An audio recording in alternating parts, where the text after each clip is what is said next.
Bom dia, boa tarde, boa noite, boa madrugada para você que está acompanhando este primeiro episódio do Depara Podcast, né?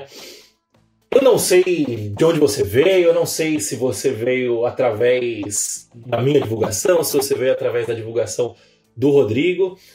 Para quem não me conhece, eu sou o Moacir Moda, muito prazer. Eu apresentei junto com o Renzo durante muito tempo o podcast DevPro, então é possível que você tenha vindo de lá, né, que você já me acompanhava no podcast DevPro, ou na minha newsletter, ou no que eu posto lá de vez em quando no Instagram. Seja bem-vindo. E eu tô aqui hoje para apresentar um projeto novo, um projeto que a gente decidiu começar, que a gente vai contar daqui a pouco como que a gente decidiu começar esse projeto. Mas o mais importante, eu acho que são as pessoas que estão nesse projeto, que é o Rodrigo e eu, né? Então, Rodrigo, muito bem-vindo, cara, ao nosso primeiro episódio. Qual que é a expectativa? Se apresenta primeiro e depois conta aí qual que é a expectativa. Bom, obrigado, Moacir. Valeu. Cara, a expectativa é a gente falar bastante aí sobre tecnologia, né, e empreendedorismo. Então, se eu pudesse dar um spoiler do nome, a gente encurtou o nome, mas seria De Programador para Empreendedor.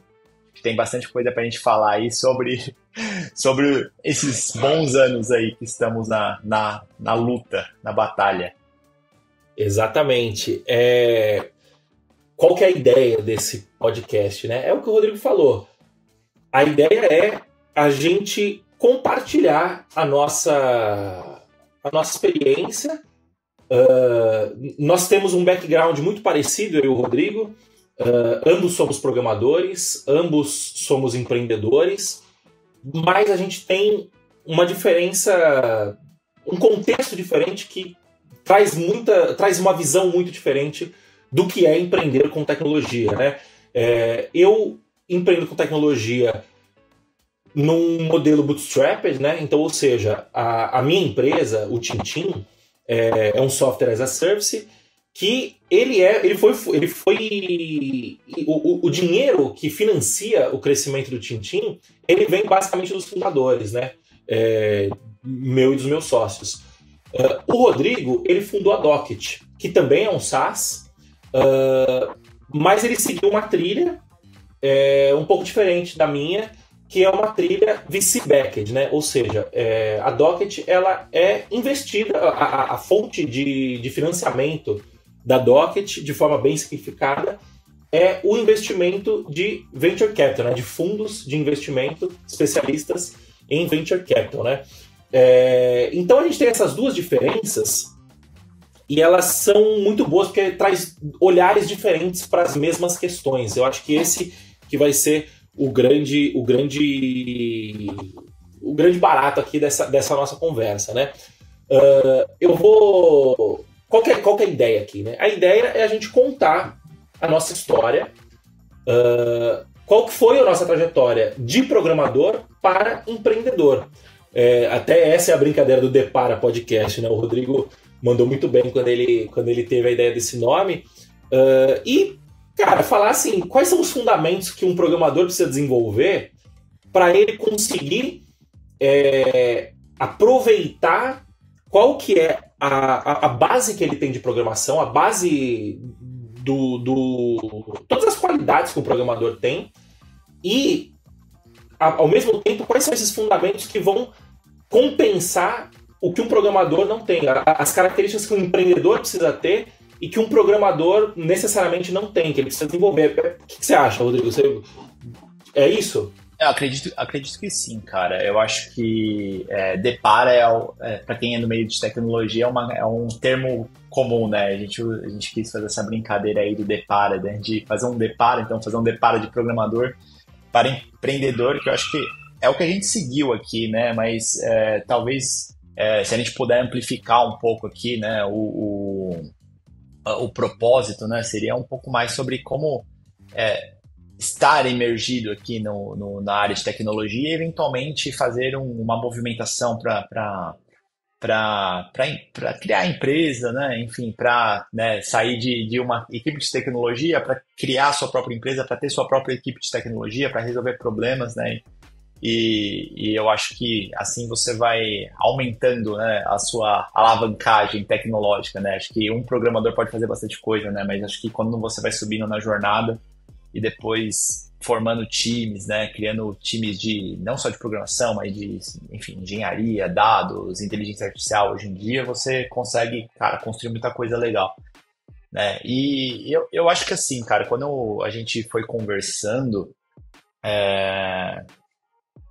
no final do dia, assim, se a gente for resumir o que a gente fala aqui de startup, né? Hoje em dia, qualquer startup usa a tecnologia como meio. É meio que impensável você não usar a tecnologia como meio para resolver os problemas que a gente encontra aí no dia a dia. E tem um fator-chave, né? Nesse time fundador aí sempre vai ter um fator-chave que é a pessoa de tecnologia, né? Então hoje a gente acaba vendo bastante gente de outras áreas ocupando cargos, né? Enfim, de cofundador, mas de CEO, de COO, de CFO, assim. Mas essa é uma cadeira muito importante ali. Então, acho que o propósito aqui para a gente dividir com o pessoal e a gente falar cada vez mais aqui não, né? Acho que é abrir o horizonte, né? Aonde a gente pode chegar, né? Eu acho que quando você começa numa carreira de tecnologia, o que você pode fazer, enfim, trabalhando para uma companhia, para uma startup, enfim, acho que existem caminhos maravilhosos que você pode chegar, né? Então, acho que o propósito é abrir um pouco essa percepção, essa perspectiva da onde é possível chegar trabalhando com tecnologia. E acho que só o fato de estar na parte de tecnologia trabalhando para outras empresas já tem um caminho, já tem um espectro gigante, assim.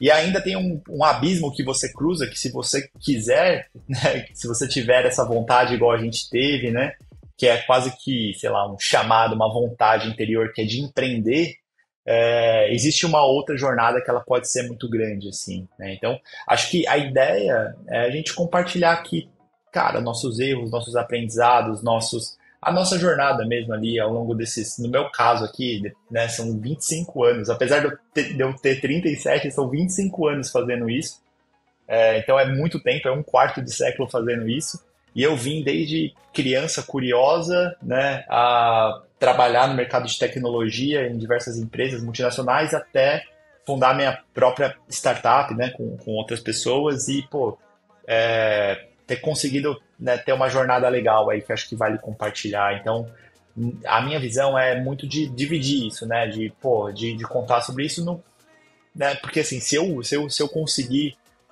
chegar e hoje estar aqui à frente de um time de tecnologia, eu tenho muito orgulho do time de tecnologia que a gente construiu aqui.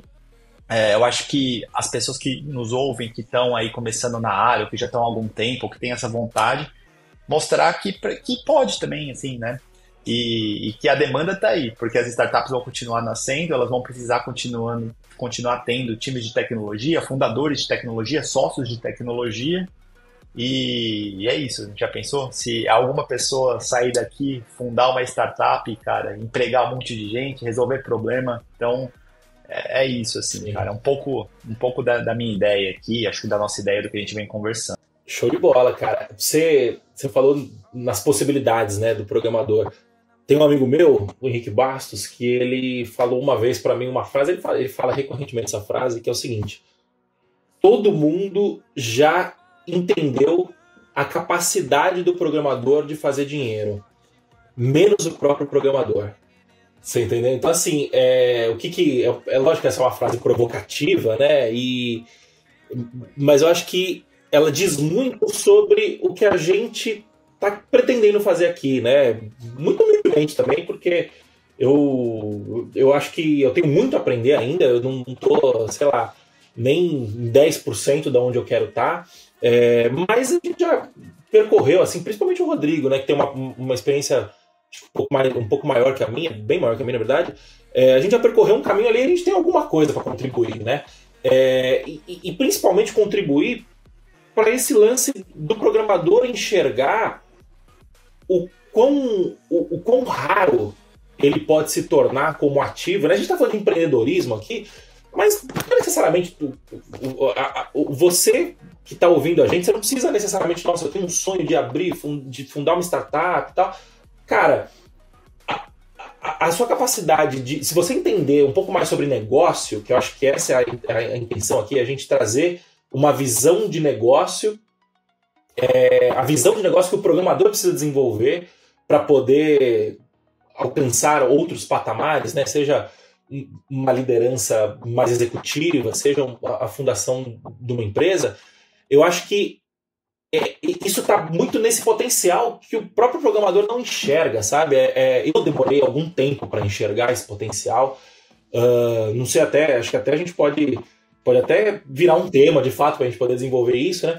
Mas acho que é um pouco disso, né? O que você acha? Eu acho que, de novo, assim, voltando para a questão do propósito aqui, né? De ampliar as perspectivas, né? Uma coisa que eu aprendi empreendendo que assusta um pouco, que é talvez a coisa mais preocupante é o que você não sabe do que você não sabe, né? Então, vou dar um exemplo aqui. Imagina que eu chego para você e falo, né? Acho que todo mundo sabe que é importante falar inglês. Então, você sabe que é importante. Se você não fala, simplesmente, não é que você não sabe que é importante, você só não faz ainda, né? Então, agora imagina que você nem sabe que inglês é importante, por exemplo. Né? Então, e aí acho que um pouco de dividir a história aqui, desse give back, né? De falar, né? E falar para nós, para pessoas de tecnologia, né? Acho que hoje se fala muito de empreendedorismo, se fala muito de startup, se fala muito acho que startup virou, né? Um hype aí, vídeo que aconteceu nos últimos tempos. Mas existe muita coisa que eu acho que é legal trazer para a superfície, para a consciência, e eu acho que também tudo tem uma fase, assim, né? Eu acho que não adianta também, né? Eu tô começando agora, né, tem 1 ano de carreira e já quero aprender. Cara, montar uma empresa é um negócio complexo, assim. Eu vejo bastante hoje em dia as pessoas tentando simplificar e falar, não, dá para fazer, vou te vender um método, Cara, é um negócio complexo. Você juntar centenas de pessoas alinhadas com propósito dentro de uma cultura com valores para resolver problemas difíceis não é algo simples. Então, assim, existe toda uma jornada, existe todo um caminho, né? Acho que o importante é estar sempre evoluindo, sempre aprendendo, e, enfim, acho que cada momento ali requer um skill set, assim, enfim, que é o que a gente pode conversar aqui, né? Isso aí. Então, resumo, né? Qual que é a ideia desse programa, desse podcast? A ideia desse podcast é ajudar programadores que querem desenvolver uma visão empreendedora. Eu acho que acho que a gente pode resumir dessa forma, né? Então, se você quer entender um pouco mais do além da programação, né? Então, ou seja, cara, mexer no framework da moda é legal, mexer na linguagem da moda é legal. Uma das coisas que eu mais tenho tesão ainda de fazer é sentar a bunda na cadeira e olhar para uma tela 5, 6 horas e resolver um problema, aquele problema técnico. Isso é legal pra caramba. Mas isso é meio, né? Eu acho que essa é a visão, a primeira visão que o programador precisa entender, que o programador que quer desenvolver essa visão mais estratégica, mais empreendedora, tem que entender, é que tecnologia é meio. E se a gente está falando de problema, o problema técnico difícil de resolver, ele já é legal pra caramba. O problema de montar uma empresa, de juntar 100 pessoas, de resolver um problema com tecnologia e não um problema de tecnologia, ele é 1000 vezes mais difícil e e o programador gosta de desafios, entendeu? Acho que o programador, o bom programador, né? Não o bom programador, posso estar sendo leviano aqui, mas o programador é aquele cara que inquieto, aquele cara que nasceu programando, o cara que com 12, 13 anos estava fuçando em fórum para aprender as coisas. Porra, eu aprendi a desenvolver em PHP com uma apostila que eu pedi pro meu pai baixar, eu achei na internet, eu tinha 12, 13 anos. Esse tipo de programador que vai fuçando as coisas, quando ele entender que esses outros problemas mais difíceis de desenvolverem são mais desafiadores e muito mais gostosos não mais gostosa, mas tipo assim, cara, você resolver problema difícil é legal pra cacete. Então, não vamos se ater só à programação, né? A gente tem diversos outros problemas de gestão, de negócio, enfim, que é meio que. É o que você falou, né? É o que você não sabe do que você não sabe. Você falou numa conotação um pouco mais de desenvolvimento, de você ir aprendendo no meio do caminho, mas é um pouco também de descobrir coisas boas que você não sabe, você entendeu? De cara, tem um mundão aí na frente e tem problema das mais diversas ordens para resolver. E às vezes a gente tá ali naquele nosso mundo de programação que é legal, mas pode ficar mais legal ainda, você entendeu? Então acho que essa é a ideia, é ajudar você que é programador, você que é uma pessoa de tecnologia, a desenvolver uma visão mais empreendedora e, cara, quem sabe aí no futuro montar a sua empresa aí. A gente vai ficar muito feliz, é o que o Rodrigo falou. Se sair um fundador aqui, a gente já fica muito feliz. Mas eu acho que pra gente poder, acho que até trazer credibilidade um pouco e também pra pessoa poder entender qual que é o nosso contexto, por que a gente tá falando do que a gente tá falando, por que a gente olhou e falou assim, porra, quem é o Rodrigo e quem é o Moacir pra vir aqui começar a falar alguma coisa. Acho que é legal a gente contar essa história, né? Então, Rodrigo, cara, você falou, com 11, 12 anos, você estava fuçando lá no computador, querendo aprender, querendo... Como que foi esse começo e como que você chegou até onde você está hoje, que é co-founder e CTO da Docket? E dá alguns números também, só para dar um contexto do que é a Docket, né? Onde que você está hoje, e depois conta pra gente como que você chegou onde você está hoje. Não, legal. Cara, a Docket é a maior legal tech do Brasil hoje, né? Hoje nós estamos em 300 colaboradores, 150 pessoas ali no time de tecnologia e produto. Os nossos clientes são as maiores empresas do Brasil, né? Então são os bancos, as financeiras, as indústrias do agronegócio, as construtoras, empresas de energia. E nós somos um software, uma infraestrutura enterprise, assim, né? Então, no final do dia, o que acontece? As maiores empresas do Brasil, essas que eu citei, elas precisam de obter documentos de órgãos públicos para efetuarem as operações que elas precisam fazer. Então, é complexo isso daqui, mas deixa eu explicar. É mais ou menos assim. Um dos maiores bancos do Brasil, ele precisa fazer um financiamento imobiliário. Então, se você for lá na agência, lá ele vai precisar obter os seus documentos para saber se ele pode ou não liberar o crédito para você. Então, e aí, o que acontece? Esse processo ele roda na infraestrutura tecnológica que a Docket criou, né? Então, esse é um caso de uso, mas no final do dia, a gente está ajudando no financiamento imobiliário, a gente está ajudando na simplificação do financiamento agrícola, a gente está ajudando na construção do país, porque a gente destrava processos para que obras sejam efetuadas. Então é muito legal, assim, porque a gente faz processo para instalação de torre de antena de celular ao redor do Brasil. Então, quando a gente desburocratiza esse processo com tecnologia, o que acontece? Aquela torre que ia levar 6 meses para chegar lá, chegou antes, porque a gente está levando tecnologia para resolver esse problema. Então, é um problema complexo de se resolver, né? Então, se eu puder fazer uma analogia para tentar tangibilizar um pouco mais o que a gente é bem parecido com o iFood. Só que ao invés de restaurante, né, a gente tem os órgãos públicos, ao invés de entregar a pizza, a gente entrega o documento, né? E hoje em dia a gente está entregando o dado do documento estruturado, analisado já. E ao invés de eu entregar para o Moacir a pizza, eu entrego para o maior banco do Brasil, né? Para as maiores indústrias agro do Brasil, para as maiores construtoras do Brasil. Tá?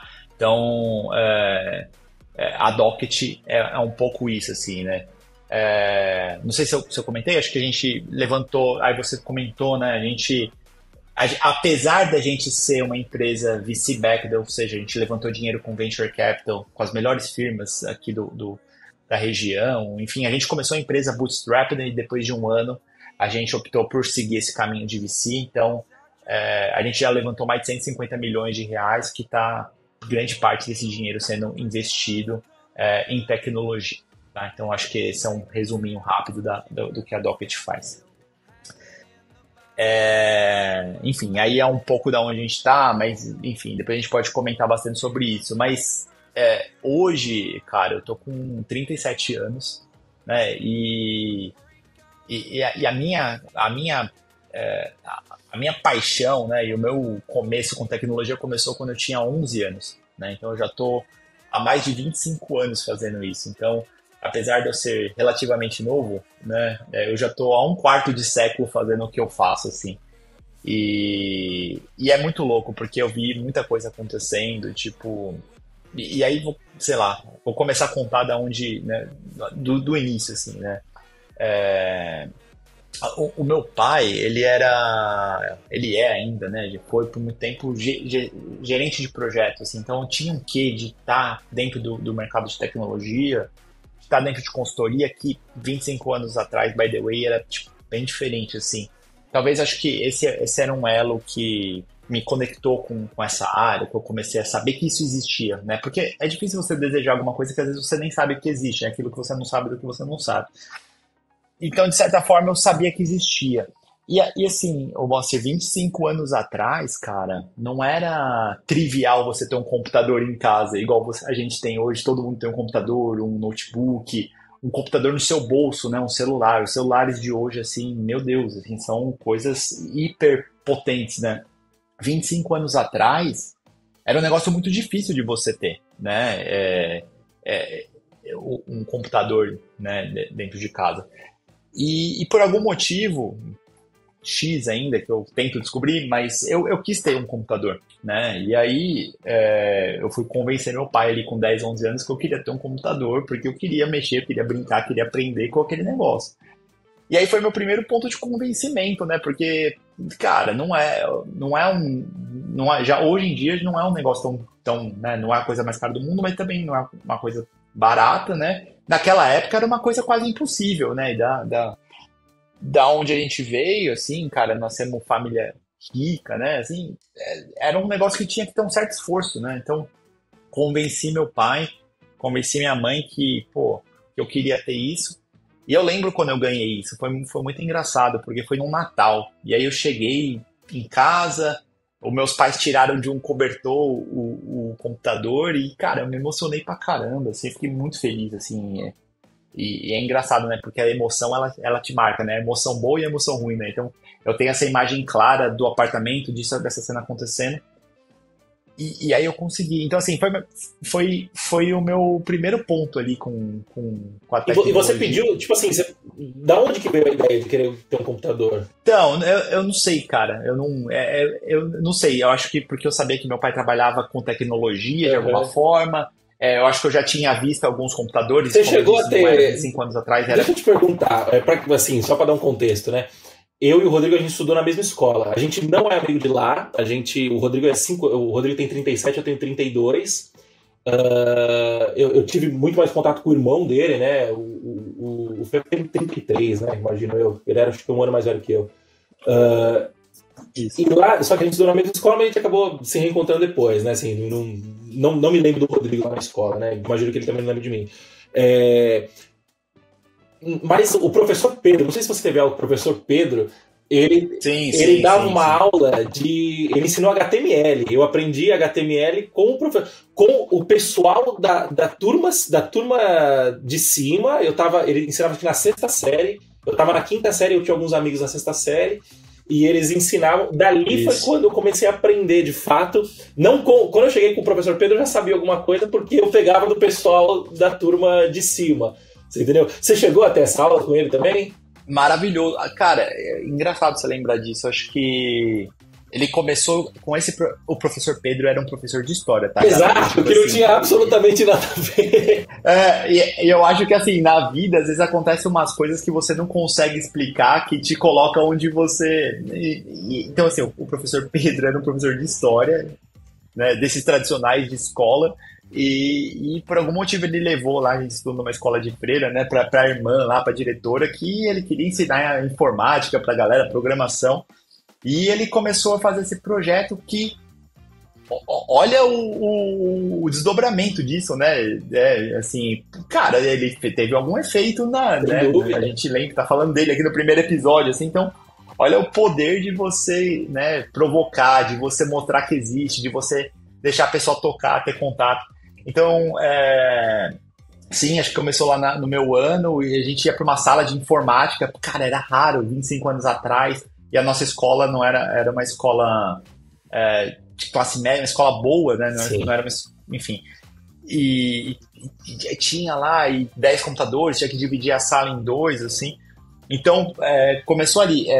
Naquela época eu já sabia. Então, eu também eu tirava onda, né? Assim, vamos chamar assim, na sala, porque o que ele sabia fazer, a galera lá, o que é isso, não sei o que, eu já, isso aqui é fácil, não. Mas é porque eu já sabia, já tinha aplicado isso em casa, assim, então, mas é um ponto interessante.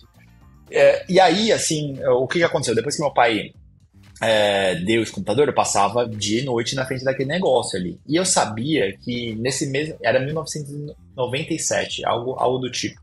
Nessa mesma época, estava chegando a internet no Brasil, né? E tinha uma novela que tinha um cigano lá, e nessa novela introduziram o assunto internet, não sei o quê. Aí isso eu lembro mais ou menos, né? E por outras formas, sabia que existia internet. E aí eu falei, pai, a outra coisa que você precisa pôr aqui era internet. E internet tinha que assinar um provedor, que no caso ali foi o Mandic. E aí você tinha que ligar na linha telefônica, né, cara? Então, e aí convenci, vacina onde, né, qual que vai ser o provedor. Aí meu pai assinou, né, o Mandic. E aí, cara, depois daquilo, aí eu falei, meu Deus, 25 anos atrás, ou sei lá, muitos anos atrás, já existia muita coisa na internet, era bem diferente do que é hoje, assim, desde o computador, né, o hardware, mas a internet era bem diferente, mas já tinha muita coisa, já era um negócio mágico. E aí foi que eu falei, cara, eu preciso aprender, eu quero aprender a fazer o que tá do outro lado, como que eu faço também isso daqui, né? E por algum motivo eu descobri que era isso, assim, era HTML, era CSS, era JavaScript, algo do tipo. E aí, um dia foi muito engraçado que eu fui na padaria com meu pai de domingo e muitos anos atrás também era bem comum na frente da padaria ter banca de jornal, né? Talvez as pessoas mais novas que estão ouvindo a gente aqui, elas nem saibam de algumas coisas que a gente está falando e parece que foi tem tipo... Tem que esperar até meia-noite para poder entrar na internet, esse tipo de coisa. E aí, saindo da padaria, eu falei assim, pai, eu vi que tinha um livro lá de HTML que ensinava a fazer o que eu queria fazer, né, que era colocar página na internet. E aí, meu pai comprou, né? Esse convencimento foi mais fácil, né? Depois que eu já tinha convencido do computador, já tinha convencido da internet, uma revistinha lá com um livrinho, e eu aprendi a programar e a colocar meus primeiros sites assim, cara, com 11 anos. O que é muito louco você pensar hoje, né? Com a quantidade de conteúdo hoje que você tem grátis, com YouTube, com curso, né, até outro dia quando eu era programador, há uns 10, 15 anos atrás, ainda era livro, né, aqueles livros, hoje ainda tem, mas hoje diminuiu muito, né, aí muda muito rápido. Imagina você esperar hoje para ver um livro da OpenAI, do ChatGPT, cara, ou você se adapta rápido ali, porque até lançarem um livro, traduzir para o português já passou, né, então hoje é muito dinâmico. Mas voltando, e aí foi isso, cara, e eu fiquei perdidamente apaixonada por construir site, e eu fazia site de tudo, assim, né, assim como você, eu sou corintiano também, fiz site de Corinthians, da torcida organizada, fiz site de balão, que o pessoal do meu prédio montava balão, então eu fazia um site de balão, eu fiz um site enfim, né, naquela época eu já coloquei um site no ar que chamava Construction Homepage, que eu queria construir sites para outras pessoas para já tentar ganhar meu primeiro dinheiro, assim, para você ter uma ideia. Mas eu acabei ganhando dinheiro, fazendo dinheiro, na verdade, foi com um site de cachorro que eu fiz com o meu primo. Meu primo gosta muito de cachorro, até hoje ele cuida, cria cachorro. E ele falou, porra, vou fazer um site aí, a gente pega as raças de cachorro, coloca as inscrições, as fotos e maravilha, né? Porque ele viu os outros sites, ele falou, ao invés de ficar fazendo um site de balão e de nome de balão, tipo de balão, vamos fazer pra raça de cachorro, tipo de cachorro. E a gente fez, né? Muito parecido com o que a Dog Hero tinha, um blog, assim, sabe? De raça de cachorro, enfim. Eu já tinha feito isso lá 20 anos atrás. E deu muito acesso isso daí. Eu achei muito sinistro, assim, porque as pessoas se interessavam por isso. Não sei o motivo, não sabia o motivo. Mas qual que foi o ponto? O ponto foi que o Mercado Livre estava chegando no Brasil, ou estava no Brasil há algum tempo, e tinha um programa de afiliados, que você colocava uns links lá, e se você levasse o tráfego para o Mercado Livre e gerasse cadastro, você ganhava uma comissão. E aí, foi o meu primeiro dinheiro que eu fiz, cara. Tipo, eu fui viajar um final de semana, 2, 3 semanas depois eu voltei e tinha lá R$ 300. Lá em, sei lá, 20 anos atrás eu tinha... Então, assim, foi o primeiro dinheiro que eu fiz, né? Então, com o Mercado Livre, com um site que deu acesso, com 11 anos. E o mais louco foi que depois, em 2017, quando a gente levantou dinheiro com a Kazek, a Kazek é o fundo dos fundadores do Mercado Livre, né? Os argentinos. Aí eu contei essa história pro Hernan, né? Eu falei, Hernan, o primeiro dinheiro que eu fiz na minha vida foi com você, né? Então, assim, olha que loucura, assim, né? E aí foi isso, assim, cara. Então, desde então, eu tô aqui no meu quarto, assim, eu sempre gostei de ter meu quarto no meu computador e passar horas, assim, quase um dia inteiro aqui, sempre gostei. Até hoje, de final de semana, às vezes eu entro aqui, fico aqui. Então, eu sempre tive essa paixão por computador, por tecnologia. E aí, resumindo, depois eu fui, né, eu fui pro mercado de trabalho, né, eu estudei tecnologia, né, análise e desenvolvimento de software, e eu sempre trabalhei em multinacional, assim, mas o meu decision making framework era, cara, eu preciso resolver problema complexo, assim, né, tem um software aqui que é um software de RH, de cadastrinho, assim, cara, não era a minha praia era resolver mais, tá, qual que é a treta que tem que ir para resolver nessa empresa aqui? Então, por exemplo, eu trabalhei na Controlar, que para quem não sabe, em 2007, 2008, era a empresa que fez a inspeção veicular em São Paulo, né? Então, qual era o problema que tinha que resolver? Todos os veículos de São Paulo tinham que ser agendados, tinham que mandar esses veículos para centros de inspeção, fazer o pagamento disso e imprimir o selo que colocava no carro ali para falar que estava ok. E se passasse numa blitz, né, o policial lá conseguia verificar se estava ok. Então, eu achei um problema legal, porque não é trivial você resolver isso. Então, se a gente fazia uma bobagem lá, gerava trânsito, mandava mais carro do que deveria mandar para um centro de inspeção, fazia mais trânsito no local que aparecia no SPTV. Então, eu achava divertido, né, essa emoção, assim, essa adrenalina ali do problema que você estava resolvendo. E, enfim, era outro momento, né, cara, assim, a gente não tinha toda a tecnologia que a gente tinha hoje, então era um pouco mais difícil de fazer. Então eu trabalhei em algumas multinacionais, depois eu trabalhei em startup, cara, fui trabalhar em startup. Então eu trabalhei no Clicom, que era um site de compra coletiva, que foi um dos maiores sites de compra coletiva do Brasil. Chegou a ser o 26º site mais acessado do Brasil quando eu estava trabalhando lá. Eles eram o principal concorrente do Groupon, não era o Clicom? Do Groupon e do Peixe Urbano. E aí, era muito louco, sabe por quê? Porque quando eu fui trabalhar lá, cara, pra quem não sabe, na época foi uma febre isso daí. Era um produto que foi muito legal, né? Depois o mercado, enfim, o mercado não se provou, o modelo não parava de pé, mas era um produto que eu gostava, que eu era usuário, que eu me apaixonei. E aí, eu fui convidado para trabalhar lá, né? Então, eu fiquei muito emocionado. Falei, cara, pô, que legal, vou trabalhar. É como sei lá, você que gosta do Google, quer trabalhar no Google, pô, vou ver como o Google funciona por dentro. Eu cheguei lá, me decepcionei um pouco. Assim, o software tinha sido feito na Alemanha. Eu falei, meu Deus, é assim que é feito esse negócio, que coisa. Mas, enfim, acho que daí eu fiquei 3 anos lá e eu aprendi muito, porque foi muito legal, cara, porque era um desafio tecnológico, apesar do site ser um site relativamente simples, né, que era um e-commerce de venda de cupom, foi o que eu disse, era o 26º site mais acessado do Brasil. Exato, tem um desafio logístico aí, né? Logístico no sentido tecnologicamente logístico. Tecnologicamente, porque naquela época não era igual hoje que existe AWS, existe nuvem, então exato. você mandou um tráfego pra caramba pro site, joga a máquina, escala a máquina ou, né? Cara, naquela época não tinha AWS. Um desafio de infra, né? Desculpa, não é um desafio, é um desafio de arquitetura e de infraestrutura, isso, né? Exatamente. E aí,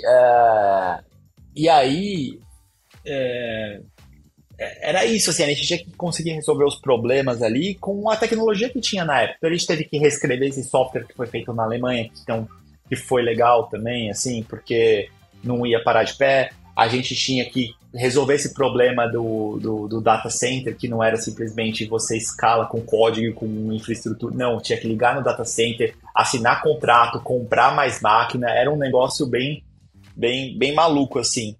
E eu aprendi muito, assim. Então, de novo, eu sempre quis estar na adrenalina ali, de estar, pô, cara, como que resolve um negócio que...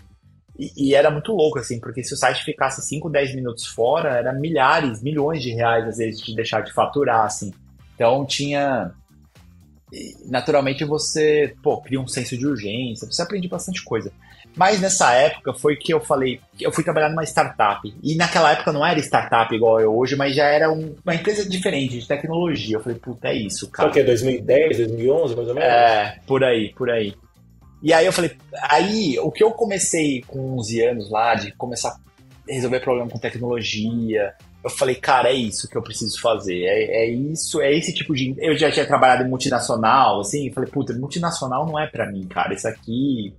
Mas quando eu fui trabalhar ali, que eu vi que, você podia se apaixonar pelo problema que você resolve, pela solução que você cria, pelo desafio técnico, por trabalhar com as pessoas mais alinhadas, numa cultura mais legal, pessoas, alinhadas com seus valores. Aí eu falei, puta, é isso, cara. E aí, nessa época, eu comecei a tentar empreender. E aí, o que eu comecei a fazer? Eu comecei a fazer no meu tempo livre, terceiro tempo, quarto tempo, que era noite, madrugada, final de semana, tentar começar a criar meus próprios produtos, né? Então, assim, foi a minha segunda etapa da minha vida teve a questão dos sites lá no começo dos 11 anos, e aí nessa época eu comecei a construir sistemas mesmo para mim, para tentar empreender. Então, o primeiro que eu fiz foi um sistema de agendamento de salão de beleza. Então, eu odiava ter que ligar para marcar para cortar o cabelo. Eu falei, não, por que eu não faço um guia que tem todos os salões de beleza, que tem as pessoas que trabalham nesse salão de beleza, tem a agenda, eu entro lá e marco e pronto, já era, resolveu o meu problema. Cara, eu fiz o sistema inteiro, eu não vendi para ninguém, eu tenho o sistema até hoje. Provavelmente, se eu deployar aqui, ele funciona. Mas, enfim, eu fiz isso, aí eu falei, puta... O meu problema era venda, cara. Eu falei, eu acho que eu não sei vender, mas beleza. Como eu tava nessa parada de compra coletiva teve 2.000 sites, né? 3.000 sites na época. Bombou muito isso daí.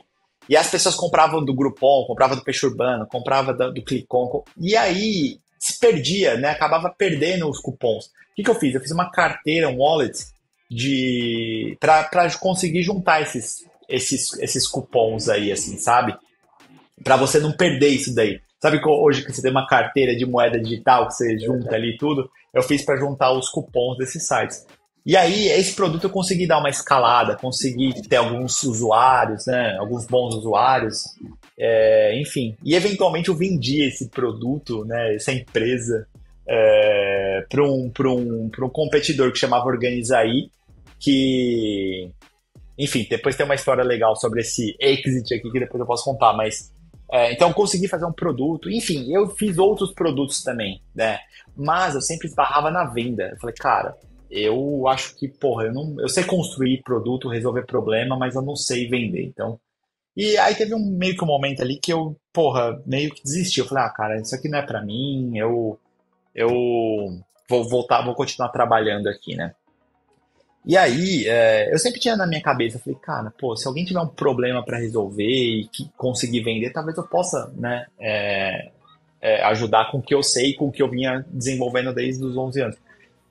E aí, eu fui trabalhar numa startup, em outra startup. Desde que eu trabalhei no Clicon, eu falei, cara, minha vida é só startup. Eu nunca mais me imaginei trabalhando em outro lugar. Sim. E eu estava trabalhando numa startup onde eu conheci meu sócio, o Pedro, né?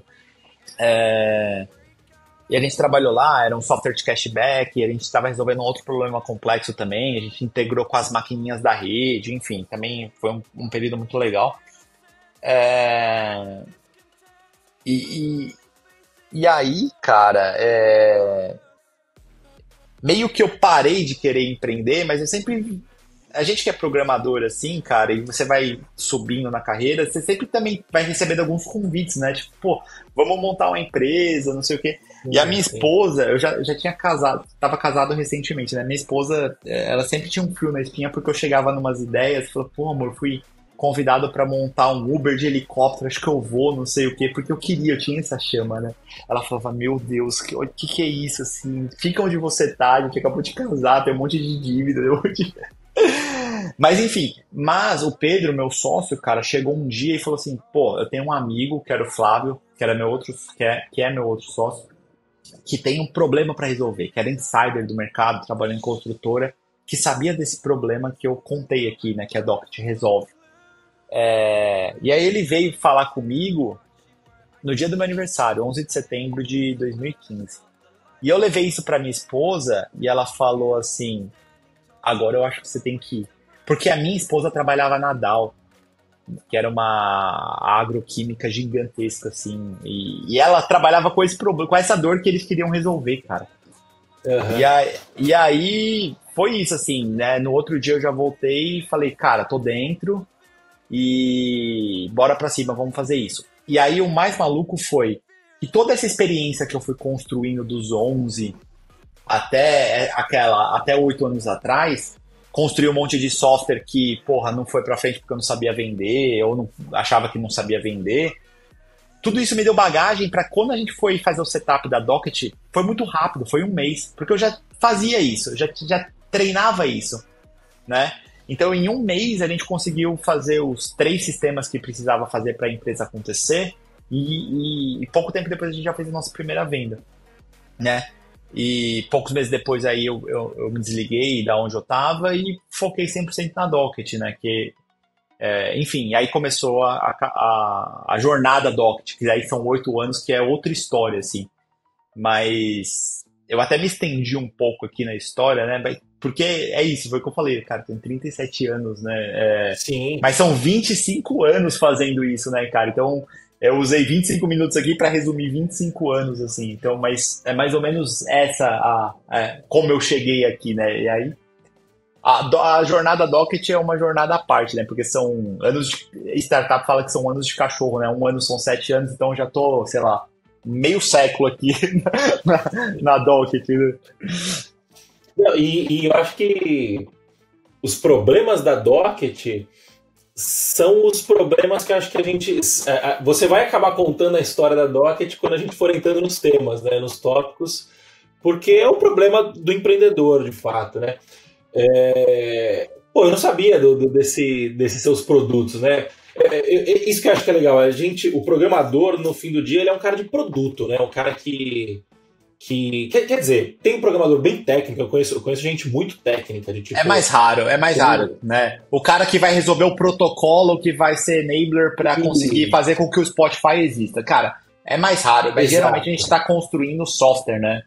Geralmente. Exato. Até porque o nosso contato, a nossa geração, é uma geração que teve contato já com a tecnologia, com a programação a serviço do ser humano médio, entre aspas. Não o cara que construiu. O programador dos anos 70, dos anos 60, dos anos 70, esse cara assim era o cara que estava fazendo a fundação do negócio. Construindo a infraestrutura, né? Infraestrutura necessária, né? Exato. A minha história foi relativamente parecida, cara. Conta aí, cara. Qual que é a sua? Conta no... acho legal. Eu até eu fiz a convite da Kazek aí que eu comentei também. A gente esteve em Stanford e teve uma aula só de storytelling ali. Aí o professor aprofundou muito sobre os detalhes da história, e, né, que é o que enriquece a história. Conta a sua aí, cara, com os detalhes, porque eu tô curioso, porque eu sei que é similar, mas eu não sei os detalhes. É similar, mas completamente diferente, né? Assim, Começamos com a mesma idade. Começamos com a mesma idade. Tem o professor Pedro? O professor Pedro. Pô, um abraço pro professor Pedro. Vamos fazer esse podcast chegar no professor Pedro. Tem que chegar, eu vou procurar ele. Vou procurar. Ele deve ter Facebook, alguma coisa assim. Cara, qual que é a minha história? O meu pai, eu tenho 32 anos, né? Eu sou de 91.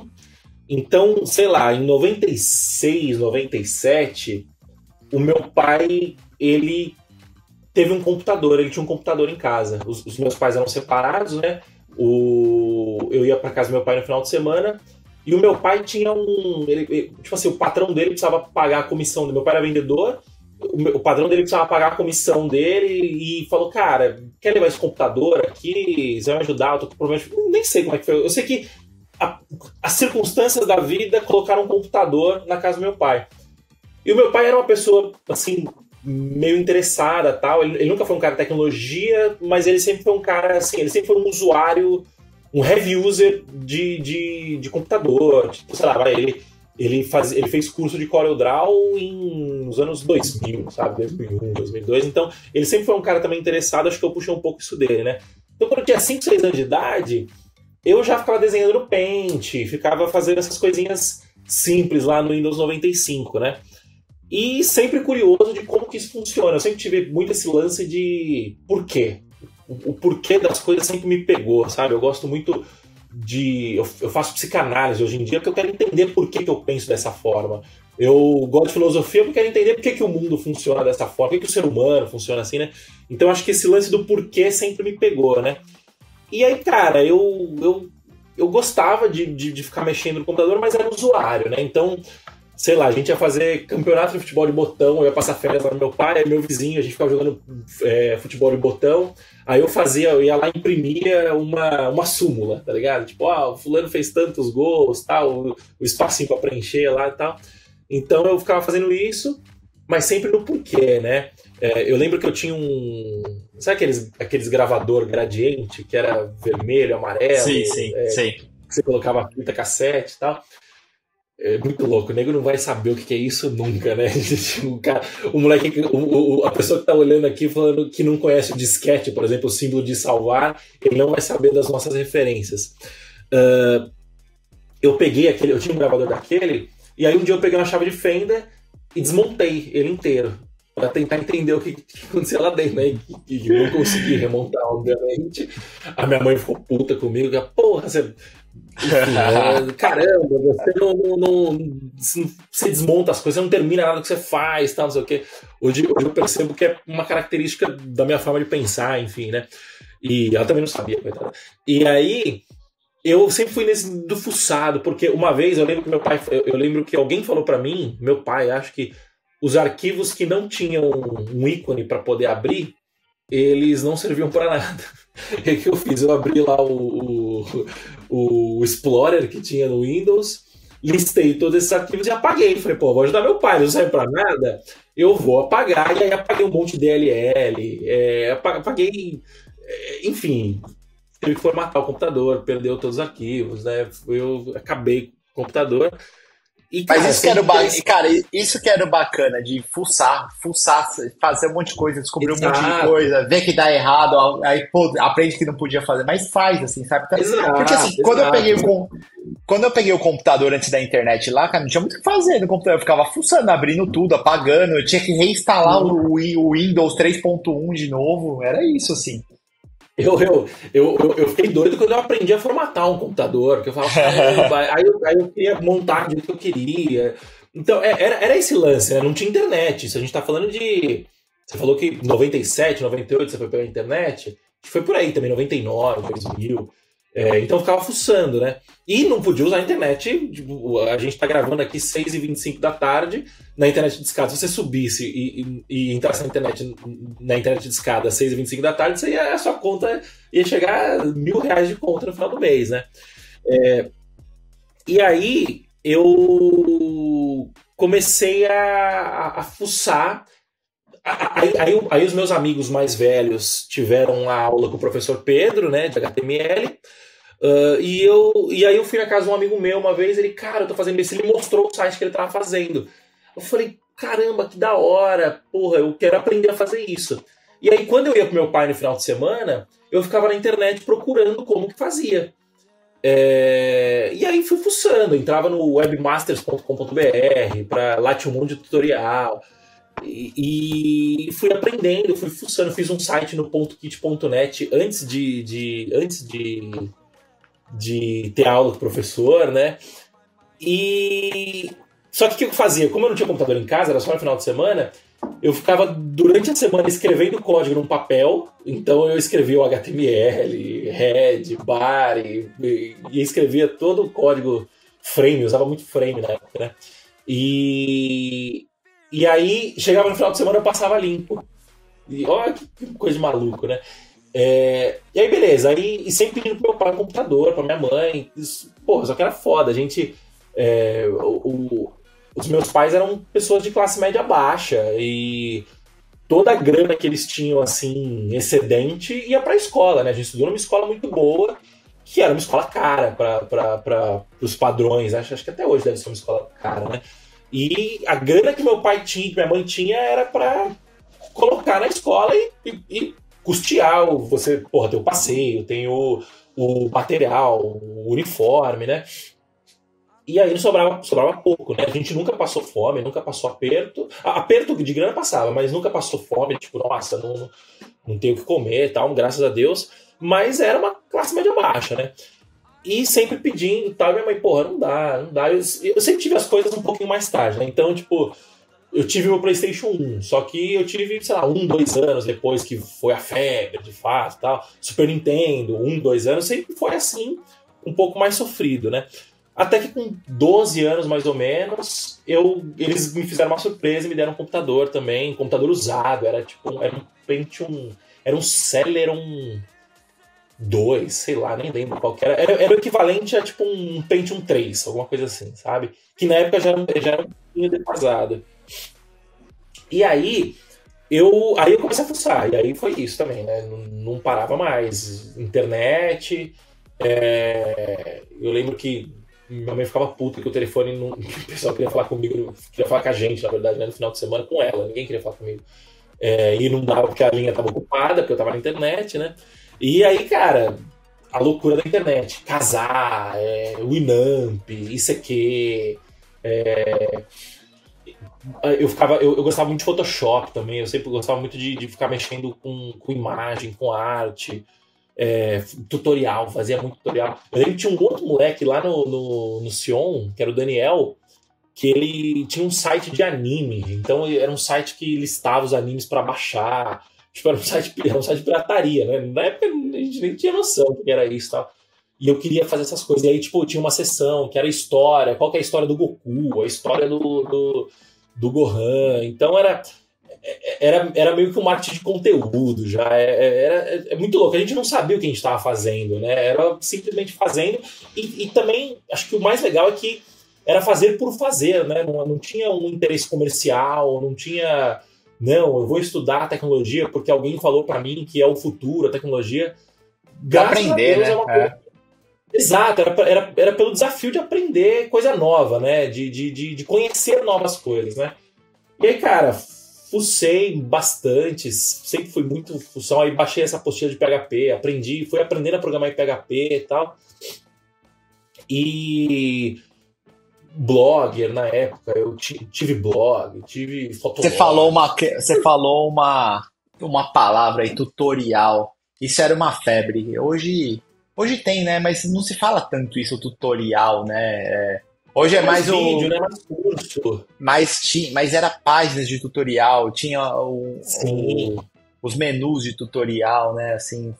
E era um negócio colaborativo, né? Então você entrava no webmasters.com.br, era um fórum. Então, tipo assim, você podia postar uma dúvida, como você podia colaborar e colocar um conteúdo. É uma fase assim meio romântica, né? Dos primórdios da internet. Eu gosto de lembrar disso. E aí eu fui fuçando, fui aprendendo e tal. Aí fiz análise de desenvolvimento de sistemas também. E consegui meu primeiro emprego como suporte. Era um suporte técnico, né? Não era suporte nível 1, era suporte para usuários técnicos, né, de pessoas que usavam um software que a empresa que eu trabalhava desenvolvia, que era a Bireme. E aí eu comecei a minha carreira como programador, né? Na verdade, comecei eu colocava programação, porque o meu papel era suporte, né? Então eu precisava ajudar as pessoas a responder e-mail, basicamente. Mas como vinha muita demanda técnica, eu comecei a... Porra, se eu fizer um código assim, assado, a gente pode otimizar isso, tal. Então eu comecei a colocar alguma coisa ali como estagiário e eu tive uma sorte muito grande de que o supervisor de desenvolvimento da empresa era o Luciano Ramalho. Para quem conhece Python, o Luciano Ramalho é a maior sumidade Python do Brasil e tá no Hall da Fama aí do mundo. Ele escreveu o Fluent Python, que é a bíblia do Python. Pra vocês terem uma noção, ele escreveu o Fluent Python, sei lá, em 2015, 2016, alguma coisa assim, 17. Eu trabalhei com ele em 2010, alguma coisa assim. Então, ele já era... E, cara, eu conhecia a PHP, que era fácil. O Rodrigo, ele tem um defeito, que ele veio do Java. Eu olhava pro Java e falava assim, meu Deus do céu, como que pode um negócio tão verboso assim e tal. Eu nunca gostei, eu sempre gostei mais da simplicidade do PHP e tal. Quando eu conheci o Python, eu me apaixonei, porque eu falei, cara, é a robustez eu tô rindo aqui, né? Fala pra galera, né? Então, porque eu ri aqui, né? Eu tô me olhando aqui na gravação, né? Mas quem estiver ouvindo, né? Eu tô rindo agora, tá? Mas depois a gente vai discutir sobre tecnologia, sobre linguagem de programação. Qual que é a melhor? A guerra da linguagem de programação. Mas, enfim, o que eu gostei, eu falei, cara, tem a robustez não tem 100% da robustez do Python, do Java, mas tem uma robustez suficiente e é fácil, é simples, né? Tal. E aí eu comecei a estudar Python ali com ele. Ele fez uma oficina, tinha muita coisa em Java lá, muita coisa em PHP, muita coisa que tava difícil de dar manutenção, tava difícil de achar gente. Ele começou a fazer uma oficina para ensinar todo mundo de lá a trabalhar com Python, né? E aí eu fui começando. Ele falou, para todo mundo, baixa esse livro em inglês, baixa esse livro aqui, que é o Dive into Python, que ele é open source. E aí eu fui baixar o livro e li para inglês. Eu falei, caralho, eu não sei falar inglês. Eu sabia o inglês da escola, o inglês do Tibia, que eu jogava Tibia quando era moleque. Eu não sabia direito, mas fui lá, Google Tradutor, fuçando e tal, e fui aprendendo. E ali começou a minha carreira, né? Só que eu sempre tive uma ambição muito forte, eu sempre quis ganhar dinheiro. Acho que talvez por esse contexto de eu ser de classe média baixa, de eu ter uma origem de classe média baixa, e ter estudado numa escola de uma galera que tinha uma condição melhor, né? Então eu via muitos amigos meus, tipo assim, pô, chegava não era todo mundo, né? Assim, era classe média, aí tinha galera um pouco mais pra baixo, galera um pouco mais pra cima. Tinha amigo meu que ia pra Disney no meio do ano, ia pra Disney no final do ano, e eu não ia fazer nada disso, tal. Eu lembro que uma vez eu passei uns 10 dias na casa de praia de uma amiga minha no Guarujá, e eu fiquei abismado, assim, o quanto que eles... o quão era diferente a vida, né? Tipo assim, eu lembro que quebrou uma TV, né? Só terminar também. Quebrou a TV, e aí o pai dela virou e falou assim, puta, quebrou a TV, né? Vamos lá no supermercado comprar outra. E eu falei, como assim? Lá no supermercado comprar outra? A minha mãe precisa pegar o cartão emprestado da minha tia pra dividir em crediário, né? Mas isso daí, cara... Não, isso daí conecta com acho que, cara, isso conecta com um propósito do que a gente tá falando aqui, de abrir o horizonte, assim, de mostrar as possibilidades. Porque talvez se a gente não tivesse porque eu também compactuo um pouco da sua visão ali de ver, né, cara, é aquilo que eu falei, né, se você não sabe que não existe, como que você vai desejar alguma coisa, né? E a gente foi exposto a ver esse tipo de coisa. Então também, eu sempre tive o sonho, né, aqui atrás da minha estante aqui, tem uma bola da Disney, cara, também sempre quis ir pra Disney, então eu também tinha essa ambição aí, também tem uma história engraçada da Disney, mas é sobre isso, né, de você saber que existe, né, que é o que a gente tá fazendo aqui, cara, mostrar, acho que a carreira que a gente construiu, tanto trabalhando para as outras pessoas quanto com as nossas próprias empresas, para, cara, o que você vai fazer da sua carreira estando dentro de tecnologia é uma decisão sua, mas saiba que existem essas oportunidades aqui. Então Sim. é meio que abrir sabe, o horizonte assim das pessoas. Exato, é o lance de você ver o que você não sabe que existe, né? Você passar a enxergar algo que você antes não conhecia, né? E essa ambição que eu tinha, acho que era um pouco disso, né? Eu tive a sorte de, assim, tem um lado bom e um lado ruim, né? Tinha questões também, eu tinha até hoje tem um puta complexo de vira-lata, de porra, a galera tinha mais grana que eu, não, mas eu acho que é muito mais sorte do que azar, porque a gente trata essas coisas, né? E aí eu sempre muito ambicioso, e eu sempre fui esse cara de fazer as coisas também, de produto, de, cara, eu quero fazer alguma coisa, eu gostava de, eu não gostava de construir software, eu gostava de construir produto. Então, o fato de eu ver a pessoa usando, de eu pensar, o uso de caso era importante, o caso de uso para mim era importante, né? E sempre fui empreendendo paralelamente, acho que um pouco com esse lance do produto, um pouco com esse lance da ambição. Ainda tinha uma mentalidade muito CLT, né? De tipo, os meus pais, porra, sempre trabalharam, sempre foram pessoas. Não tem empreendedor na família, eu sempre fui orientado ao contrário, justamente, né? Tipo, ó, a gente tá se fudendo aqui, vamos. Busca uma carreira estável, né? Pra você não passar perrengue, que nem a gente passou e tal. Então nem passava pela minha cabeça ser dono de empresa quando eu tinha 20. Eu tô investindo você aqui nessa escola aqui para você conseguir arranjar um emprego estável. Exato, uma multinacional. Vai pra multinacional, isso. entendeu? Isso. Construir uma carreira sólida. Aí, exatamente. E aí, eu fui empreendendo, aí, cara, fazia site com um amigo meu pra vender, a gente tinha 4 amigos, fez chamava Max, que era uma agência de site. Paralelo a isso, eu já queria construir um construtor de site, então eu comecei a construir um construtor de site em WordPress, para facilitar o processo de vender e de produzir e tal. Aí eu acabei indo para um outro emprego que era para trabalhar construindo appliance, então não era mais internet, né? A gente estava construindo uma caixinha, uma appliance era uma caixinha que você colocava na porta de entrada e de saída da internet da empresa, e aí ele tinha proxy, tinha firewall, tinha uma série de aplicações de rede, basicamente. Era um produto de infraestrutura, não era um produto de internet. E, cara, lá eu fiquei muito desgostoso com o trabalho, porque eu trabalhava igual um camelo, o projeto era muito difícil, o pessoal era muito ruim para trabalhar, assim, ruim de trato. Tinha uns cara muito bons, uns caras muito ruins. E os caras muito bons, eles eram meio. Você polido aqui, né? Eles não eram pessoas de bom trato, assim, pra poder no dia a dia, assim, entendeu? Eu também não era. Eu era moleque, eu tinha muita coisa que eu não sabia ainda. Tal. Outros tempos. Esse é um assunto também legal para falar também. E aí, eu fiquei meio desgostoso com tecnologia nessa época. E ao mesmo tempo eu tava nessa vibe de querer ganhar dinheiro. Aí eu conheci o poker na época. E eu falei, cara, eu sou bom de matemática, eu sou bom de tecnologia, eu vou virar jogador profissional de poker, né? Nunca pensei isso deliberadamente, mas eu tinha essa vontade, esse desejo. E aí eu fiz umas contas ali uma vez, eu falei, cara, eu sei fazer site em WordPress, eu trabalhei 2-3 anos com WordPress, fazia plugin, sabia mexer legal em WordPress. Falei, cara, se eu vender um site de WordPress aí por mês, eu consigo pagar o salário que eu tenho aqui hoje, né?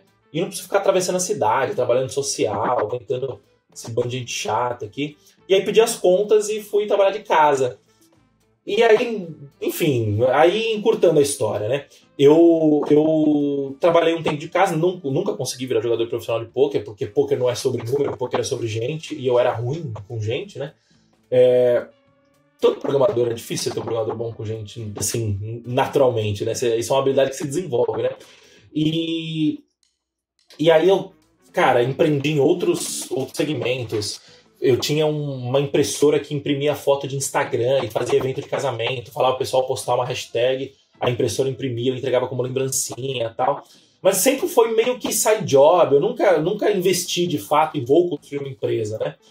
Até que eu fui fazer um freela em 2015 e, cara, eu tinha 24 anos de idade. E aí eu tava ganhando, sei lá, 3, 4 contos por mês, apertado ali, buscando trabalho de freela. Trabalhar de freela é meio ruim, você não pega um projeto legal, tal. Geralmente é umas buchas que caem na sua mão. Até que caiu um freela lá pra mim, com Python... Caiu um filé mignon aí. Lá. Nossa! Comecei com 24 anos de idade, eu comecei a ganhar 12 conto por mês, assim. Eu tava de 4 para 12. E eu falei, nossa senhora. Que ano que foi isso aí? 2015. 2015. Eu fiz as contas outro dia, daria um salário de mais de 20 mil reais hoje. Se dinheiro, botar a inflação. É dinheiro. Dinheiro, com um moleque de 24 anos. Com 24 anos, cara, dava pra ter andado de BMW, né? Com 24 Tranquilamente, anos. Tranquilamente. A sorte é que eu cresci com essa trava, tipo assim, cara, você tem que guardar dinheiro e tal. Pé no chão. Mas eu lembro que eu troquei de carro à vista. Eu troquei de carro na época, eu comprei um carro novo e demorei 2 meses para vender o antigo ainda, porque eu fui fazendo com calma e tal. Então eu tinha dinheiro.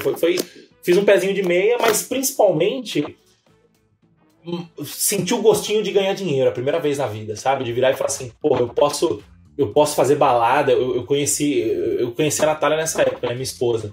Eu lembro que eu levei ela pra comer no Sushi Hiroshi, que fica aqui em Santana, que é um puta restaurante japonês na época, tal. Fiz uma puta presa. E o mais legal é que eu gastava esse dinheiro sem peso, né? De, porra, tá, eu ainda guardava metade do que eu ganhava. Vivia bem pra cacete e guardava metade do que eu ganhava. E aí acabei saindo desse lugar mais pra frente, mas aí a sementinha já tinha mordido, né? Tipo, porra, eu quero voltar a viver bem, né? E aí fui indo mais um ano assim, meio assim e tal. Aí eu era meio vagabundo na época também, não tinha a mentalidade que eu tenho hoje. Mas foi nessa época que eu comecei a meio que mudar a mentalidade. Comecei a ler, comecei a acordar mais cedo e tal. Fui desenvolvendo bons hábitos. Acho que até hábito é um assunto legal pra gente falar aqui. E aí eu entrei caiu outro fila pra mim numa startup. Em 2017, isso. Lá no Cubo. E foi aí que eu abri o olho para esse mercado novo, que eu falei, caramba, tem um mercado novo aqui que tá... que a tecnologia é legal. Que eu não tenho mais que ficar mexendo com... Você tem uma noção, esse trampo aí que eu ganhava bem, eu usava Python lá, mas o pessoal usava GNexus. Você já ouviu falar de GNexus? Sim, claro. Tipo assim, sei lá, é tipo um Bubble. Acho que a gente pode colocar a comparação com o Bubble, só que é um Bubble de 2000, dos anos 2000, alguma coisa assim, sabe? Nunca funciona. Bom, não, Nossa, esses geradores de código aí, cara, isso aí era... não era nem o Bubble, né? Porque o Bubble era low code. Ele era um low code, mas que gerava código para você compilar em Sharp, compilar terrível. em Java. Quando eu chegava em algum lugar que, assim, o programador quer escrever código, cara, não quer, né, pelo menos na época. Né? Arrastar a tela, né? Não, tanto que... E aí Aí eu falei, cara, conheci a startup, eu falei, puta, aqui estão fazendo uns negócios legais. AWS, Lambda, Python para análise de dados, Spark, uns negócios que eu nunca tinha visto na vida, sabe? Tipo assim, eu fazia deploy, fazendo SSH no servidor e copiando, Ctrl-C, Ctrl-V, sabe? Fazendo SCP para mandar o pacote para lá e extrair o pacote dentro do servidor. E aí quando você vê um negócio completamente diferente, puta, brilhou o olho, abriu assim, caramba, tem um mundo novo para eu conhecer. E só que, cara, foi meio merda a experiência, porque era legal tecnologicamente, mas a gestão era meio bagunçada, os caras estavam meio patinando ainda, tinha um cliente só na empresa que sustentava 80% do faturamento da empresa, então não tinha achado o Product Market Fit ainda direito, só que os caras já começaram a escalar antes de provar de fato. Essa é a visão que eu tenho. Posso até estar errado nessa interpretação, mas eu lembro que na época o que acontecia é que a gente trabalhava muito de forma desorganizada, o problema não era nem trabalhar muito, o problema era trabalhar de forma desorganizada, sabe? E eu tinha que ir lá pro Cubo todo dia, né? Eu moro ainda na Zona Norte de São Paulo, o Cubo ficava na Zona Sul, 1 hora e meia de trânsito todo dia. E, cara, meio bagunça. Enfim, precisei virar noite algumas vezes. E virar noite por questões de desorganização, sabe? Não por questão... apagando incêndio, não por entregando projeto que não foi pro ar depois, entendeu? Tem uma vez que eu fiquei muito puto, que eu virei à noite entregando projeto e chegou no dia seguinte, não, o pessoal despriorizou isso daqui. Eu falei, porra. Então, assim... só que eu olhei e falei, cara, mas tem alguma coisa aqui, você entendeu? Então, dá pra eu meio que fiz as pazes com a tecnologia, que eu percebi que eu falei assim, não é a tecnologia, é o lugar. Você entendeu? Porque lá no Cubo tinha outras empresas que eu via que o pessoal gostava pra cacete. O Cubo é um coworking, pra quem não conhece, né? É um coworking que fica aqui em São Paulo. Acho que é um dos melhores coworking, se não o melhor coworking do Brasil de tecnologia. Eu acho que é do Itaú. Né? Acho que é o Itaú. Isso. E aí, eu falei, porra, legal. E aí, só que eu não queria estar mais lá naquela empresa que eu tava, né? E aí eu falei, bom, então eu vou começar a prestar serviço de novo. Eu sei prestar serviço, eu faço freelance, só que agora eu vou fazer de forma profissional. Montei uma marca, que era a Codivance, e aí sim eu comecei já com uma mentalidade diferente. Conheci alguns amigos, principalmente o Henrique Bastos, que me ajudou muito a destravar essa mentalidade. E aí eu comecei a prestar serviço de uma forma um pouco mais estruturada. Aí eu comecei a ganhar dinheiro de forma mais estruturada e com alguns clientes, já comecei a ter time e tal, que era a fábrica de software que eu tenho até hoje, né, mas que o time acabou todo se convertendo no time do Tintim, que é o nosso produto. Então foi mais ou menos essa história, só que o que aconteceu? Eu até então era um programador que estava se arriscando a fazer projeto para os outros, né? Eu vendia desenvolvimento de software. E, cara, consultoria só pega bucha. Não vai pegar o core business, o cara nunca vai contratar uma consultoria para desenvolver o core business da empresa. Você entendeu? Eu dei sorte de achar um cliente que ele falou, cara, eu não tenho um sócio técnico, então você quer ser o meu sócio técnico? Eu falei, olha, sócio eu não tenho interesse, mas eu presto serviço para você, tal, a gente faz um esquema aqui. E aí eu desenvolvi o produto dele inteiro. E eu falei, porra, que legal, foi desenvolver um MVP, e era um MVP relativamente complexo, era antecipação de recebível, então você tinha que ter cálculo matemático ali no meio, tinha que ter muito cuidado com a integridade do dado, porque era dinheiro e tal. E aí eu falei, puta, é isso que eu gosto de verdade, esse é o meu tesão, né? E aí eu comecei a especializar a Codivance em MVP. Aí a gente desenvolveu mais uns 4, 5 grandes MVPs, né? Grandes que eu digo, tipo assim, projetos que foram grandes, né? Que eram MVPs, mas que a gente foi desenvolvendo depois, foi tocando. A gente virou o corpo técnico de algumas startups ao longo dessa jornada. E só que, putz, é muito difícil escalar. Eu queria ganhar dinheiro, né? É muito difícil escalar a fábrica de software. Geralmente você tem uma boutique, que é poucas pessoas pegando projetos muito específicos, ou você vai ter um Accenture da vida. Por essência não é replicável, cara, né? Não é... Exato. Eu acho que a essência de startup é uma mão de obra muito... Fala, desculpa. Não, acho que assim, a essência de uma startup é ser escalável e replicável, né? E tem essa questão da cultura, das pessoas se sentirem pertencentes, né? Até um tempo atrás, quando a gente trabalhava em consultoria, era mais fácil. Então, a Telefônica vai lá e aluga ou compra da consultoria, horas, homem, não sei o quê. Cara, hoje em dia as pessoas querem pertencer a algo. Por que eu trabalho aqui? Que problema que eu resolvo, né? Por que eu tô escolhendo estar aqui e não tá na Telefônica sendo não? Enfim. Exatamente. Por isso que o cara vai pra boutique, por exemplo. Porque aí na boutique ele vai pegar um problema muito específico, que ele fala, não, beleza, esse problema aqui eu gosto de resolver, e eu consigo cobrar caro por isso, ele acaba se especializando. Ou ele vai numa Accenture da vida, que vai pegar uns projetos bucha, mas vai conseguir cobrar uma hora muito cara, e aí você vai ganhar dinheiro como consultor. Eu tava no meio do caminho ali, você entendeu? E não replicava, não conseguia pegar talento bom, não conseguia... enfim, era muito difícil. Eu metia muita mão na massa, né? No fim do dia, eu só consegui ganhar dinheiro mesmo com a Codivance, o tanto de dinheiro que eu ganhei, que não foi um absurdo também, mas eu só consegui ganhar o dinheiro quando eu estava no projeto de fato. Você entendeu? Quando eu saí era difícil, eu nunca consegui dar esse segundo passo, né? E no meio do caminho eu conheci o marketing digital, que eu já conhecia, mas eu queria falar, cara, tem gente ganhando dinheiro aqui, esse lance do replicável, esse lance... Você tá...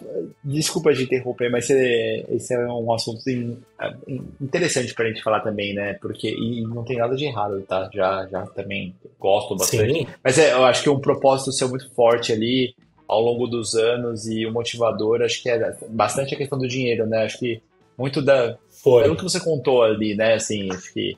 E, pô, acho do caralho você falar isso abertamente, assim, porque, cara, tem muita gente que, cara, é o dinheiro mesmo, até certo ponto, e depois, né? Mas enquanto não chegar naquele nível de dinheiro que eu quero... Então, mas é muito louco porque é isso, né? Na verdade, eu nunca consegui, nunca foi só o dinheiro. Porque se fosse só o dinheiro, eu colocava terno e gravata e ia trabalhar na Berrine, numa consultoria e ganhar dinheiro como consultor. O pessoal que trabalhava comigo naquela empresa que usava Genexus, tinha uma galera que trabalhava muito com Proteus lá dentro. O cara do Proteus tirava 30, 40 pau naquela época. Você entendeu? Eu trabalhava pra cacete, mas tirava 30, 40 pau. Então, o drive, tipo assim, era um dinheiro sob determinadas condições, que eu nunca consegui achar essas condições. Eu acho que hoje é onde eu tô mais perto dessas condições. Quero o quê? Fazer uma coisa que eu gosto.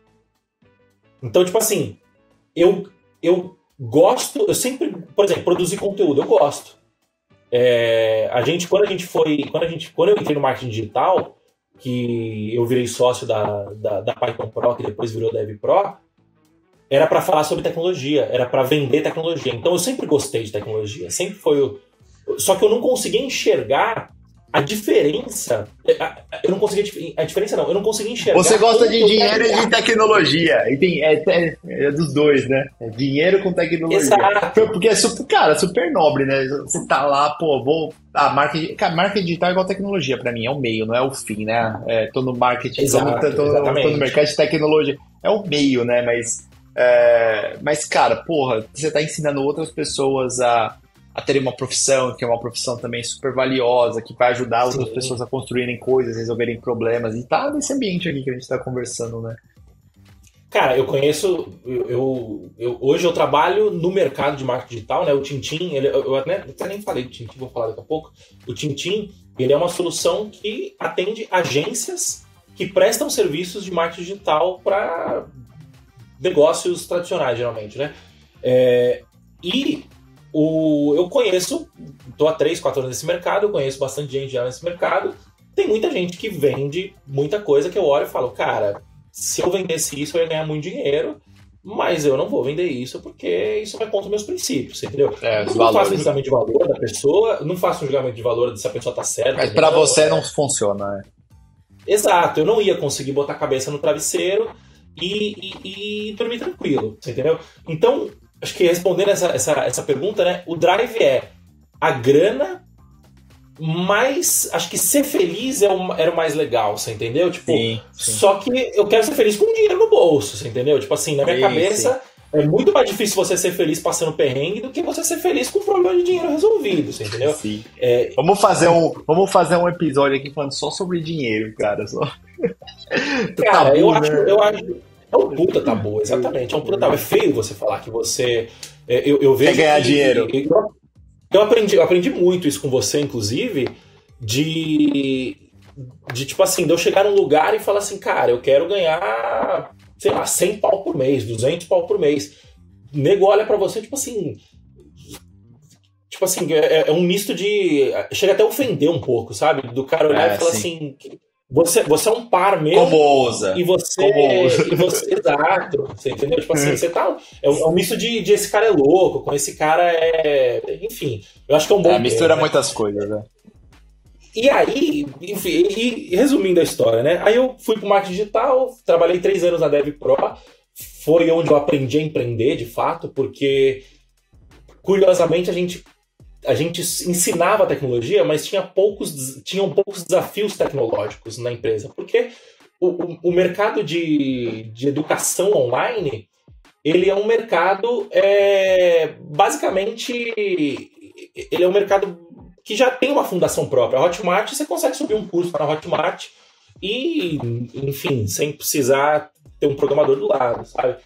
Então eu não tinha aí eu comecei a sentir falta de novo desse desafio tecnológico. Eu tinha um pouco disso na Codevance, que a Codevance nunca parou, mas a ideia era do começo era usar a Python Pro para trazer cliente para a Codevance, mas aí eu vi logo cedo que isso não ia funcionar. Eu fiquei meio perdido ali durante um tempo.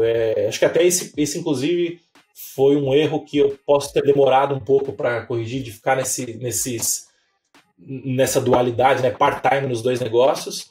A Python Pro, como ela era antigamente, ela acabou encerrando por causa disso, né, porque nem eu nem o Renzo conseguimos entrar no negócio full-time. O Renzo continua com a Python Pro. Eu falo Python Pro porque quando eu entrei era Python Pro, agora é Dev Pro, porque ensina front também.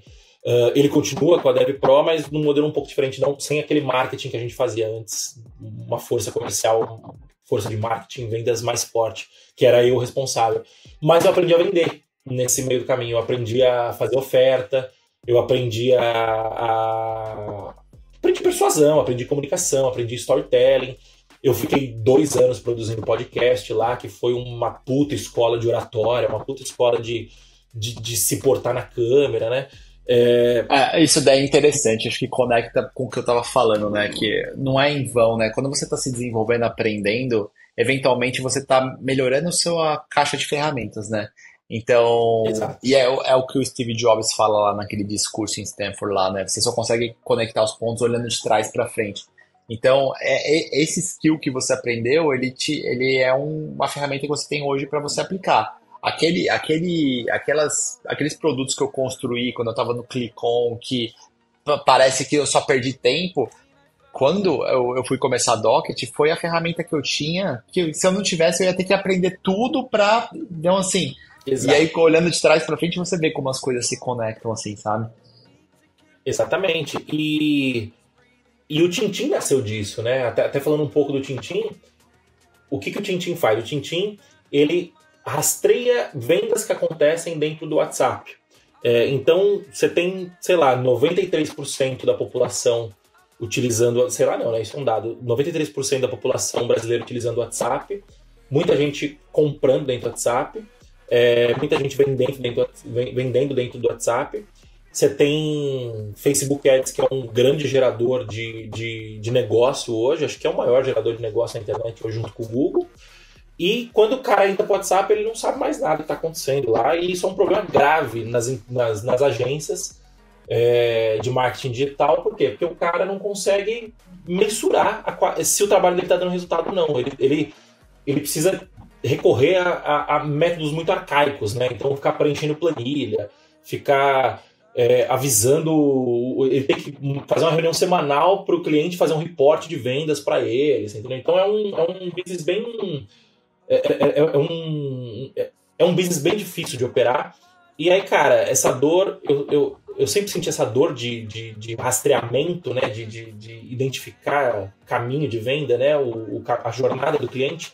Lá na Python Pro a gente sentia bastante, a gente conseguiu resolver bem esse problema lá, porque eu era programador, então eu tinha um emaranhado de script Python lá que puxava de uma planilha para outra, que trazia daqui para lá, tal. Então eu resolvi isso bem. Mas eu identifiquei nas conversas assim com grupos de empresários que tinha essa dor do negócio local. E aí eu falei, cara, se aqui vendendo infoproduto, vendendo educação, a gente consegue resolver, e tem esse problema, né? Vários amigos meus falam, cara, esse nível de inteligência que vocês têm aqui, eu conheço grandes players do mercado que tem. No nível de vocês, quase ninguém tem. Isso aqui é um produto a ser replicável, né? E aí eu falei, cara, se é um produto a ser replicável no mercado que já tem um nível de consciência um pouco mais avançado sobre tecnologia, imagina no negócio tradicional, na loja de automóvel, na imobiliária, você entendeu? E, cara, 70% da força de trabalho do Brasil está em pequeno e médio negócios, né? Estão em pequenos e médios negócios. Então, aí o Tintin nasceu disso. E aí, a gente começou bootstrapped, né? Eu não sei se a gente vai seguir um caminho de VC mais para frente ou não tá no meu radar hoje, mas também não descarta a possibilidade. É muito o caminho do VC, acho que aí até o Rodrigo pode dizer se faz sentido do jeito que eu estou pensando ou não. O caminho do VC, ele é um caminho, né? Ele é um caminho para você chegar aonde você quer chegar. É um meio também, né? Ele não é um fim em si próprio. Então, às vezes hoje eu olho e falo, cara, não sei se faz sentido ou não sei se eu quero ou não seguir por esse caminho, porque ele tem prós e ele tem contras também. Sim. Acho que até um ponto interessante, né? Os prós e os contras. Meio que se romantizou. Acho que meio que isso se romantizou. Acho que também não tem certo e errado, assim, né? Acho que é importante falar, né? Quando você vai pro caminho de VC, cara, você, né, vende um pedaço da sua companhia para entrada de capital que vai ser utilizado para você, né, destravar coisas dentro da companhia, e você ganha um sócio novo que tem alguns, né, alguns poderes, vamos chamar assim, alguns direitos, vamos chamar assim. E aí, mas assim, entrei no termo técnico aqui, mas o que acontece é que startup ficou com sinônimo de ter que levantar dinheiro, né? É como se fosse uma banda, tem que ter uma gravadora, assim, né? E depois de algum tempo com a internet, até foi as bandas independentes. E aí, acho que meio que também, né, o novo rockstar acabou sendo um empreendedor, e aí também ficou entrou para um momento ali que era quem levantava mais dinheiro, enfim, e aí recentemente a gente viu o que aconteceu, né? E agora que o mercado deu uma retraída, a gente está vendo, estamos separando, né? Estamos vendo o que aconteceu. Então, assim, não tem o caminho certo, né? Acho que é um caminho, e ele. Cara, dinheiro de VC é combustível de foguete, cara. Se você colocar um combustível de foguete numa CG, cara, tipo assim, ou num Gol Bolinha, tipo, cara, então assim, tem que usar o combustível correto para o veículo correto, então, enfim, e aqui dá pra gente falar também 3 horas só sobre isso, a gente fala, acho que dá pra ter um episódio só sobre isso. Exato. Então, eu acho que aí a gente chega onde eu tô hoje, né, que é o Tintim, com 9 meses de operação. A gente, há 2 semanas atrás, a gente bateu a meta de 1 milhão de faturamento recorrente anual. E assim, tá sendo muito louco, né? Porque é o que você falou, a gente vai ligando os pontos. A gente só conseguiu ter esse resultado, entre aspas, meteórico também, né? Eu coloco entre aspas porque é um puta resultado, mas ao mesmo tempo é só o começo, você entendeu? Não existe estabilidade, principalmente onde a gente está. Só que a gente só conseguiu fazer isso rápido. Por quê? Porque a gente tem eu já tenho essa bagagem. A gente conectou os pontos. Cara, a empresa de fotografia que eu tinha lá em 2012, 2013, com certeza me ajudou a fazer. Eu não consigo cruzar agora, ligar, mas eu tenho certeza que ajudou em algum ponto. Os meus relacionamentos na Python Pro com certeza me ajudaram a trazer pessoas para trabalhar com a gente aqui no Tintim hoje. Grande parte do time da Python Pro tá dentro do Tintim hoje também. Então, as pessoas que eu fui conhecendo e trabalhando junto ao longo do caminho, né? O nosso time é um time que já tá, grande parte do time tá 4, 5 anos junto já, você entendeu? Tanto trouxe um pouquinho do pessoal da Codivance, trouxe um pouquinho do pessoal que trabalhou com a gente na Python Pro. Então quando você desconstrói, você entende o porquê é rápido. Exato. Na verdade, não é rápido. Na verdade, é um efeito composto de. Aliás, tem um livro que eu adoro, que é isso daí, cara. Então, quando você vai desconstruindo, não é que você não sabia nada do dia pra noite, fundei uma empresa, agora eu tenho um ARR de R$1 milhão. Não, cara, tipo, quando você começa a ir a fundo nisso, você começa a entender da onde vem a fundação disso, da onde, né, de onde isso surgiu.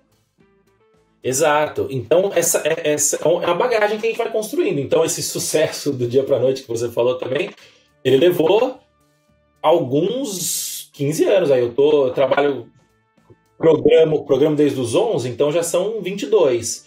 trabalho profissionalmente desde os 18, 19, então já são 15 quase, sabe? Então é uma construção, né?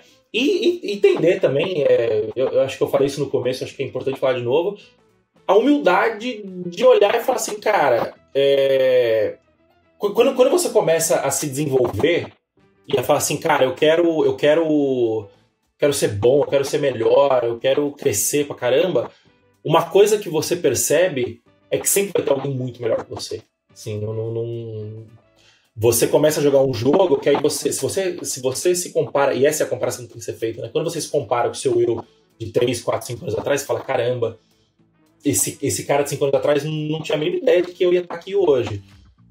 Mas, ao mesmo tempo, você olha e fala assim, cara, eu tô tão abaixo de tanta gente.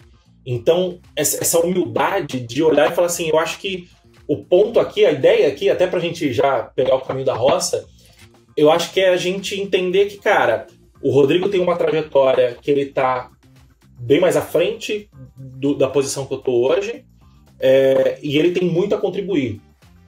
Primeiro com vocês e também comigo, né? Porque acho que a ideia aqui é um pouco... Eu até brinquei, né? Quando o Rodrigo falou, cara, eu queria começar a produzir conteúdo, tal, não sei o quê. Eu falei, tem uma ideia aqui que vai ser boa pra mim e boa pra nós, né? Eu falei, cara, vamos gravar um podcast que eu vou ter 1 hora e meia de mentoria aqui com o cara toda vez que a gente for gravar. Você entendeu?